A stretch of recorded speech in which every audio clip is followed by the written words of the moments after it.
குடிப்பழக்கத்திற்கு அடிமையான ஒரு மனிதன் தன் மனைவியை அதிகமாய் துன்பப்படுத்தினான். ஒவ்வொரு நாளும் குடிப்பதற்கு பணம் கேட்டு மிரட்டினான்.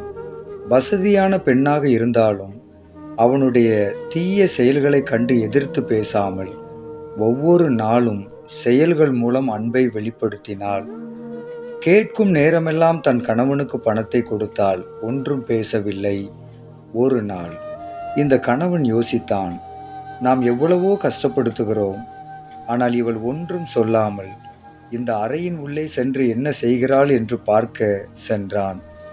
அங்கே அந்த பெண், குடிப்பதினால் கணவனுடைய ஆரோக்கியம் பாதிக்கப்படுமே, அவர் அதிலிருந்து விடுபட வேண்டுமே என்று மிகுந்த பாரத்தோடு இறைவனிடத்தில் கண்ணீரோடு பிரார்த்தனை செய்து கொண்டிருந்தாள்.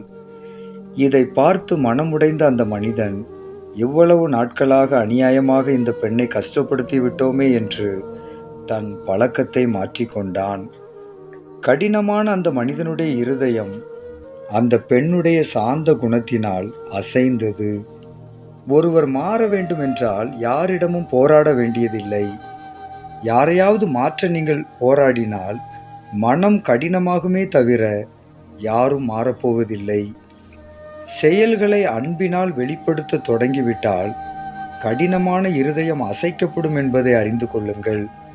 யாரையும் மாற்ற நினைத்து நினைத்து உங்கள் அழகான வாழ்க்கையை துன்பமாக்கி கொள்ளாதீர்கள்.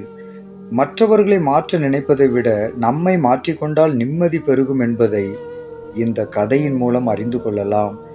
தேவையில்லாமல் கூச்சலிடாமல் பணிவோடு நடந்து கொள்ளும் பெண் குடும்பத்தை கட்டுகிறாள். புத்தி இல்லாத பெண்ணோ தன் கைகளினால் அவற்றை இடித்து போடுகிறாள் என்று இறைவனுடைய வார்த்தை கூறுகின்றன. கனிவான வார்த்தைகள் கடும் சினத்தையும் மாற்றும், கடும் சொற்களோ சினத்தை எழுப்பும் என்பதை மறந்துவிடாதீர்கள். உங்கள் வாழ்க்கையின் அடித்தளம் உறுதியாக இருப்பதற்கு பணிவோடு நடப்பதற்கு கற்றுக்கொள்ளுங்கள். உங்கள் சாந்த குணம் உங்கள் வாழ்க்கையை மாற்றும். ஆனந்தமான வாழ்க்கைக்கு சாந்த குணங்களால் உங்களை அலங்கரித்துக் கொள்ளுங்கள்.